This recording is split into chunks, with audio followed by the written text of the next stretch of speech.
네, 문재인 대통령은 오늘 사드 발사대 4기 추가 반입과 관련해서 진상조사를 지시했습니다. 문 대통령은 관련 사안에 대해서 매우 충격적이다 이런 표현까지 써서 논란이 가중될 것으로 예상되는데요. 전문가들과 함께 자세한 내용 짚어보도록 하겠습니다. 네, 이 자리에 김영주 전 민주당 의원, 김광덕 전 한국일보 정치부장 나와 계십니다. 어서 오십시오. 네, 안녕하세요. 예, 안녕하십니까. 이 사실관계를 좀 정리를 하고 가야 될 것 같은데요. 그러니까 청와대는 애초 발표하기를 대통령이 이걸 몰랐다, 보고하지 않았다로 발표를 했는데 국방부에서 우린 그런 적이 없다, 보고를 했다라고 얘기를 한 거고 다시 이걸 청와대가 국방부에서 보고를 한 적이 없다 이렇게 지금 부인하고 있는 상황인 것 같은데요. 이렇게 되면 좀 진실 게임 양상으로 가는 상황이라. 근데 이게 왜 문제가 되는지 잘 모르겠습니다. 어떻게 보십니까?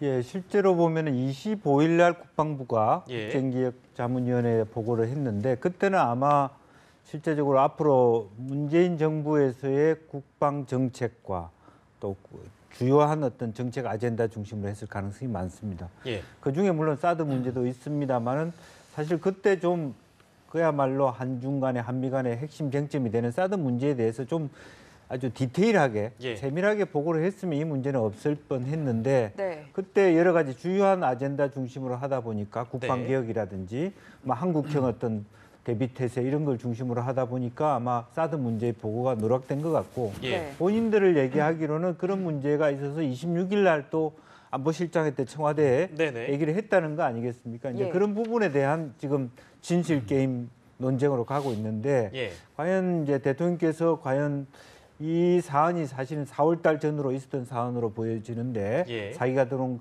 그것을 몰랐다는 것도 문제가 되고요. 네. 또 한편으로 보면 정부가 말하자면 국방부가 예. 성실하게 이 문제에 대해서 공개하지 않았다는 것도 문제가 되거든요. 그래서 예. 기본적으로는 대통령이 그동안에 강조해왔던 후보 시절부터 강조해왔던 사드 문제에 대해서의 절차적 정당성, 예. 뭐 국회의 비준을 받는다든지 예. 전체적으로 혹여나 이 문제가 환경 영향 평가를 누락하기 위한 어떤 예. 꼼수라면 사실은 그건 국민으로서도 용납할 수 어려운 부분이 있기 때문에 그런 면에서 좀 더 철저하게 진상을 규명할 필요가 있다라고 보여지고 네. 이제 실질적으로 왜냐하면 최근에 중국과 러시아 물론 미국, 일본도 갔다 왔습니다만 특사들 간에 예컨대 동북아 평화라든지 사드 문제에 대한 여러 가지 긴밀한 논의를 하고 있는데 네. 대통령의 얘기와 달리 말하자면 국방부가 일방적으로 어떤 사드 문제를 처리한다라면 예. 국가적 신뢰의 문제가 되고 네. 충돌의 문제가 될 수 있기 때문에 이건 굉장히 조심해서 다뤄야 될 부분이다 그렇게 생각이 듭니다. 네, 뭐 그 의혹 어린 시각으로 보자면 지금 현재 한지붕 두 가족, 그러니까 대선 이후에 박근혜 정부의 사람들과 지금 문재인 정부의 사람들이 같이 일하고 있는 상황이기 때문에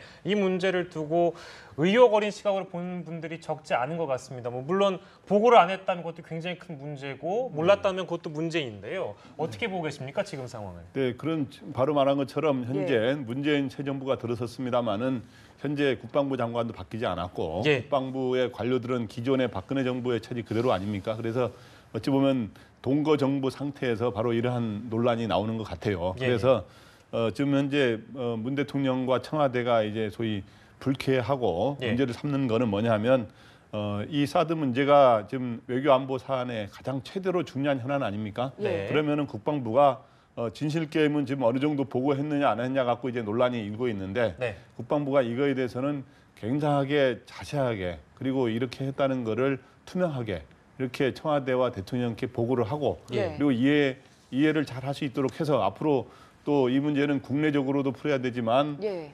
국회 차원에서 또 동의를 받느냐 하는 문제도 있고 그러나 이제 미국, 중국과의 문제도 잘 풀어가야 되거든요. 그런데 예. 이러한 거를 국방부가 분명한 거는 충실하게 보고하지 못한 거는 사실인 것 같아요. 바로 그 문제를 문제 삼는 거고. 예. 그러나 이제 이런 건 있습니다. 그러면은 청와대와 그럼 대통령이 이 사실을 발사기 예. 2대는 좀 성주에 설치가 됐습니다만은 배치가 예. 됐습니다만은 4기가 추가로 반입됐다는 거를 그럼 전혀 몰랐었느냐? 저는 그렇게 보지는 않습니다. 왜냐하면 저도 이 뉴스를 보면서 예. 저도 옛날에 4월 말 5월 초에 예. 언론을 통해서 사기가 추가로 반입이 됐다라는 거를 그 당시 대다수 언론들이 보도를 했습니다. 그러니까 예. 한 개 포대가 들어올 예정인데 2기는 성주에 있고 나머지 4기는 어딘가에 있는데 알려지지 않고 있다. 예, 그래서 예. 그때 원래는 그러니까 이게 무슨 뭐 불법적으로 내기를 더 들여오거나 예. 완전하게 국민을 모르게 이렇게 예. 가져온 그런 거는 아닌 것 같아요. 왜냐하면 그건 뭐 사실대로 우리가 밝혀야 되기 때문에 예. 원래 성주에는 약 1개 포대 가량을 배치한다. 그러면 예. 1개 포대는 보통 발사기 6기를 뜻하거든요. 예. 그렇기 때문에 2기가 2개의 기는 이미 이제 성주에 있는 골프장에 배치가 됐고, 네. 그래서 그 이후에 4월 말에 한 언론이 4기가 사드 추가로 들어온 사드 발사대 4기가 이동하는 장면을 뭐 단독 우리가 취재했다라고 예. 보도한 이후에 예. 여러 가지 그 당시 언론들 뭐 연합뉴스도 나왔습니다만은 다른 언론들에서도 또 추가로 4기가 더 들어와서 어디에 배치돼 어디에 좀 있다 예. 이런 거는 이미 보도가 다 됐습니다. 그래서 예. 그런 측면에서 문재인 대통령의 외교 안보 라인 측근들이 예. 이 사실을 몰랐다면 말이 안 되죠. 신문에 나온 걸 저도 다 알던 내용인데 그는 알았을 것인데 네. 그런 거를 국방부가 왜 제대로 가장 당사자인 국방부가 제대로 보고를 해요. 언론 보도를 통해서 아는 건 그렇잖아요. 예. 그래서 저는 국방부가 대통령뿐만 아니라 청와대 그리고 심지어 국민을 대표하는 국회에서 동의를 얻든지 안 얻든지 그런 절차가 필요한지 하는 논란이 있습니다만은 그리고 국민들한테 소상하게 밝히면 이왕 그러니까 이 안보 관련한 사항은 또 비밀을 유지해야 되는 경우도 있긴 있어요. 네. 예. 그렇기 때문에 이미 이거는 밝힌 사항이기 때문에 소상히 투명하게 네. 밝히면서 이렇게 그런 과정을 거쳐야 되지 않은가 이렇게 생각이 됩니다. 네, 상당히 중요한 사안인데 복잡하게 흘러가다 보니까 상당히 저희가 이해하기도 혼란스러운 부분들이 적지 않은데 진상 조사를 통해서 뭐 앞으로 여러 가지 내용들이 나올 것으로 보이고요. 일단 이 진상 조사의 지시를 두고 여러 가지 의도들이 또 많은 해석들이 나오더라고요. 일각에서는 뭐 군기 잡기의 성격도 있다 이런 관측도 나오는데 어떻게 보십니까? 이제 방금 우리 김광덕 본부장님 말씀하신 것처럼 실제로 이 문제를 몰랐느냐, 매우 충격적이냐 그런 차원이 아니기 때문에 사실은 대통령께서는 사실은 4월 말 5월 초 같은 면 한참 선거운동을 바빴기 때문에 올릴 수 있습니다. 근데 실제로 외교안보 라인 같은 경우는 사실은 차기의 국방부 장관 후보자도 관심을 갖고 지켜봤을 거 아니겠습니까? 예. 이제 그런 면에서 실제로 안보 전문가들이 다 문재인 당시에 캠프에서도 분명히 있었고 그런 논의를 했을 텐데 그런 의미에서 사실은 이런 부분에 대해서 이렇게 알면서 이렇게 정말 국방부가 어디까지 공개하느냐를 한번 본 그런 측면도 있다고 보여집니다. 예. 과거에 노무현 정부 시절에는 국방부 자체가 어떤 그런 중요한 사안에 대해서 자기 목소리를 내기도 했거든요. 예. 문재인 대통령이 요구하는 것이 바로 그런 부분입니다. 진솔하게 얘기하고 내부 의견이 있으면 토론을 하자 이렇게 얘기를 해야 되는데 사실은 지난 박근혜 정부에서 국방부는 무조건 예스 하는 식으로 물론 한미 동맹의 철 또 안보를 중요하기 때문에 무기 들어온 것을 국방부가 굳이 반대할 이유는 없죠. 그럼에도 불구하고 실제적으로 그러다 보니까 실제적으로 국민들에게 본의 아니게 예. 국방부가 말하자면 어떤 밝혀야 될 부분을 못 밝힐 시기적으로 그런 부분이 있었던 것 같아요. 그런 의미에서 지금 인수위 기관 말하자면 국정기획자문위원회 부분이라도 예. 과거에 있었던 일 중에서도 국민에게 채 밝히지 못한 부분을 좀 밝혀주기를 바라는 것이 대통령의 의중이라고 보면 예. 여전히 그런 의중에 대해서 좀 부적절하지 않느냐. 현재의 국방부의 스탠스나 태도가 예. 이제 그런 문제에 대해서 일정하게 말하자면 이런 군기잡기 아니냐 하는 측면이 예. 있고 이 문제는 결과적으로는 차기 국방부 장관이 누가 오느냐에 따라서 그분에게 주어질 과제라고 그렇게 보여집니다. 예. 근데 저도 배경을 뭐 이야기 좀 하고 싶은데 네네. 배경이 저는 3가지가 있다고 봅니다. 네. 하나는 국방부 제대로 이러한 거를 중요한 문제를 투명하고 이게 공개적으로 진행하지 않는 국방부에 대한 군기잡기 측면이 예. 하나 있고요. 예. 또 하나는 이 사드의 이 배치 결정이라든가 그동안 이러한 실제로 배치되는 과정이라든가 이런 거의 절차 이런 것들이 굉장히 투명하고 공개적으로 진행이 돼야 되거든요. 그동안 그렇지 않게 진행됐다고 보고 앞으로는 그런 걸 그렇게 진행돼야 된다고 하는 거를 부각시키면서 국회에 어떤 비준을 얻든지 어떤 국회 동의를 얻든지 예. 국회 동의를 얻어야 되는 절차가 필요하다는 이러한 점들을 부각시키려는 게 또 하나 있고요. 또 하나는 미국과 이거에 굉장히 지금 우리의 이해 당사자의 국가인 미국과 중국에 던지는 메시지도 있다고 봅니다. 예, 어떤 메시지인가요? 그러니까 중국에 대해서는 예. 야, 우리가 이렇게까지 하면서 이 절차의 문제까지도 내가 따져가면서 이렇게 하고 있는데 예. 우리가 뭐 무조건 막 당신들 이렇게 중국을 우리가 위협하기 위해서 이런 게 아니지 않느냐. 그래서 중국에 던지는 메시지, 중국과 이제 대화를 해야 되니까 예. 또 미국에 대해서는 지금 트럼프 대통령이 뭐 돈 내라 배치에 돈 내라고 한 적이 있지 않습니까? 예. 그렇기 때문에 우리가 호락호락 그냥 뭐 아무리 우리가 한미동맹 그거에 얽매여 가지고 무조건 배치를 무조건 하는 건 아니다. 비록 저는 배치로 갈 거로 봅니다. 결국에는 안보를 위해서. 그러나 미국에 대해서도 우리가 한미동맹이라 그래서 무조건 끌려가지는 않겠다. 여러 가지 그런 던지는 메시지가 있다고 봅니다. 네, 여러 가지 의미를 내포하고 있는 문재인 대통령의 메시지. 뭐 보고를 누락했다면 그것은 그것대로 또 책임을 지면 될 일이니까요. 네, 다음 이야기 좀 해보겠습니다. 자, 오늘 장관 4명이 추가로 지명이 됐습니다. 좀 빠른 인선이라는 평가도 나오고 있는 것 같은데 일단 현직 의원들 4명이고요. 네. 어떻게 보시는지 좀 짧게 들어보겠습니다. 사실은 이제 총리 인준이 생각보다 빨리 이루어지지 예. 못했습니다. 29일 날 되지 못하다 보니까 실제로 보면 총리에게 새로운 국무위원 제청권을 좀 주고 싶어하는 대통령의 의중도 있었지만 생각보다 그것이 마음대로 안 되니까 국정 공백을 최소화하겠다는 그런 어떤 그 결심으로 보여집니다. 예. 그리고 5대 인선 기준의 원칙의 후퇴는 없지만 현실성을 고려한다는 측면에서 그럼에도 불구하고 현재 지금 많은 어떤 말하자면 인선 과정에서 문제가 밝혀지고 있기 때문에 예. 외교부 장관이라든지 공정거래위원장 인선이 이렇게 쉽게 진행될 것 같지 않기 때문에 우선은 국민들로 하여금 좀 더 새 정부의 인선이 안정적이고 투명하고 깨끗하다는 걸 보여주기 위해서 비교적 개혁성이 높은 국회의원들 중심으로 민주당 국회의원 중심으로 인선한 것으로 보여집니다. 네, 뭐 앞서도 얘기를 했지만 모두 현역 의원들이잖아요. 만약에 네. 입각하게 되면 그 빈자리는 어떻게 메우게 되는 건가요? 네, 그래서 빈자리를 메꾸지는 않게 되죠. 왜냐하면 현역 의원인데도 원래 장관을 겸직하는 거는 과거에도 계속 있어 왔습니다. 네. 근데 얼마나 숫자가 이제 많으냐 적으냐인데 이 사람들은 뭐 의원직을 그만두는 게 아니라 당연히 귀한 의원직이기 때문에 의석이 중요하지 않습니까? 그래서 의원직을 유지하면서 네. 장관 활동을 주로 장관 활동을 하면서 국회에서의 중요한 표결이라든가 이런 게 있을 때 이런 때는 참여해서 이렇게 하게 되죠. 그래서 네. 원래는 굳이 이거 이론적으로 설명하자면 내각제 국가에서는 원래 국회의원들이 다 장관을 하는 겁니다. 그리고 대통령제 전형적인 대통령제 국가에서는 원래 의원들은 장관을 잘 안 하게 되는 겁니다. 예. 그런데 이제 우리나라 헌법은 대통령제를 기본으로 하면서도 내각제가 가미된 성격이어서 역대 정권에서 보면은 국회의원들이 적을 때는 한 2명, 많을 때는 5, 6명 이렇게 입각이 돼 왔는데 특히 DJP 공동정부, 김대중 정부에서는 내각제식으로 개헌을 한다 그런 약속이 있었고 예. 또 내각제식으로 서로 분담해서 운영하느라고 그때 국회의원들이 굉장히 많았죠. 그래서 현재는 바로 그러한 측면에서 겸직 논란이 있을 수는 있습니다만은 네.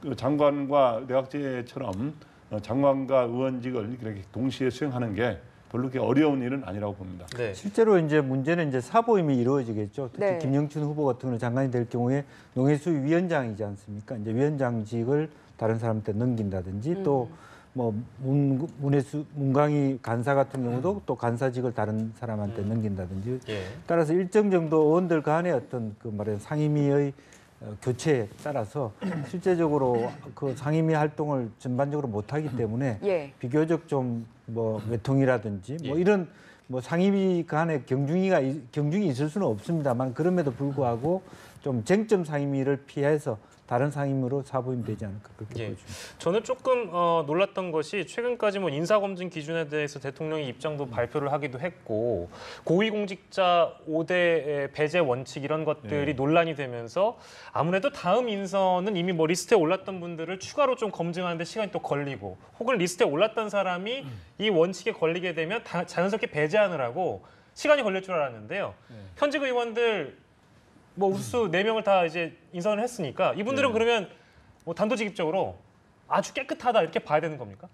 일단 이런 걸 고려했을 겁니다. 그러니까 지금까지 현역 의원을 장관으로 내정했을 경우에 예. 실제로 청문회 과정이라든가 이런 과정에서 탈락한 경우가 거의 없어요. 현역 의원은. 그렇습니다. 그러니까 소위 말해서 그래서 뭐 국회의원끼리 가제는 개편 아니냐 뭐 이런 식으로 하면서 예. 서로 초록이 동책이다 뭐 이런 식으로 해서 비록 여당 야당을 떠나서 동료 국회의원들의 장관 입각에 대해서는 네. 반대한 사례가 거의 없습니다. 문제를 좀 부분적으로 제기했습니다만은 예. 그런 측면도 있고 또 하나는 이 오늘 4분에 대해서는 어느 정도 최소한의 검증 작업을 해왔을 겁니다. 예. 그런데 이왕이면 이낙연 후보자가 총리가 공식되면은 이낙연 후보의 제청을 받는 형식으로 예. 네. 하려고 하다가 이낙연 후보자 총리 인준이 일단 29일 불발되고 네. 늦어지기 때문에 뭐 지금 내일 될 가능성이 또 높긴 하십니다만은 그래서 국정 공백을 계속 장기화시킬 수는 없다. 네.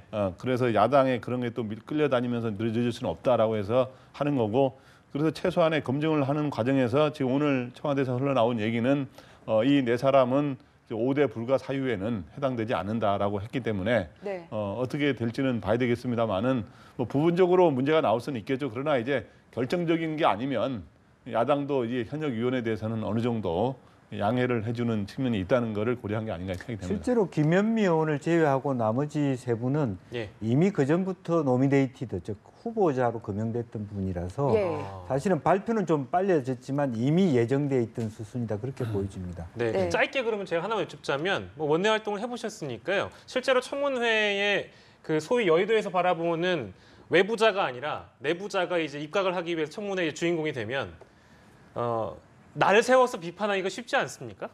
아무래도 좀 어렵습니까? 어렵습니다. 어째서 그렇습니까? 실제로 보면 그 아까 우리 김강림 예. 본부장도 나왔지만 예.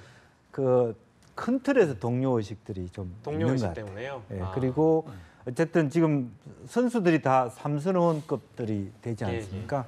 실제로 뭐 초선 재선 의원들이 묻기에도 예. 당을 떠나서 좀 쉽지 않고 또 이분들이 대체로 도정환 의원을 제외하면은 386 소위 86 그룹의 가장 개혁적 말하자면 운동권 출신들의 인사들인데 예. 대체로 검증될 만한 그런 부분들이고 예. 또 여러 가지 기본적인 인사에 대한 개인들의 평가도 그렇게 예. 나쁘지 않은 분들이라서 네. 뭐 그렇게 난항이 예상되지는 않다. 예, 네, 알겠습니다. 뭐 앞으로 현역 의원들에 대한 인사청문회 분위기는 어떨지 좀 저희가 비교를 하면서 보는 그런 특징도 좀 눈에 띌 것 같고 예. 일단 여야가 내일 이낙연 총리 후보자에 대한 청문 보고서를 채택하기로 했는데 자유한국당은 회의 불참하겠다. 지금까지 일단 이렇게 입장을 밝히고 네. 있거든요. 그렇기 때문에 실제로 이제 내일 뭐 민주당에서는 끝까지 계속해서 설득을 한다고 합니다만 불참을 한다면 뭐 반쪽 총리 임명이라는 부담감을 좀 떠안게 되는 것 아니냐 이런 해석들이 나오고 있거든요. 네, 그런 부담이 있을 수 있죠. 예. 그래서 내일 일단 청문 보고서가 채택이 되면은 네. 정상적으로 내일 본회의 표결을 하게 되고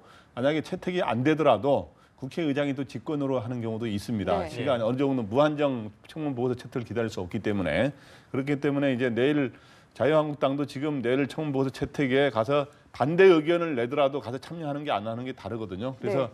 굉장히 또 자유한국당 입장에서도 지금 현재는 이낙연 총리 후보자의 인준을 찬성하는 여론이 더 높은 건 사실이기 때문에 야당으로서의 견제 역할과 또 국민 좀 국정 공백을 줄여야 되면서 찬성해줘야 된다는 국민 여론이 많은 거와 이 사이에도 굉장히 고심이 있을 겁니다. 네. 잘못하다가는 또 너무 반대하다가는 또 역풍이 있을 수도 있거든요. 예. 또 그냥 순순히 또 들어주기에는 제1야당으로서는 좀 그런 것도 있고요. 대통령이 어쨌든 5대 불가를 이야기했던 상황이어서 예. 그래서 원래 이 총리의 임명 동의를 장관은 대통령이 고유 권한으로 임명할 수 있습니다. 원래. 예. 그래서 그 누구의 동의를 구하지 않고. 네. 그런데 이제 총리의 임명 동의는 헌법에 규정돼 있거든요.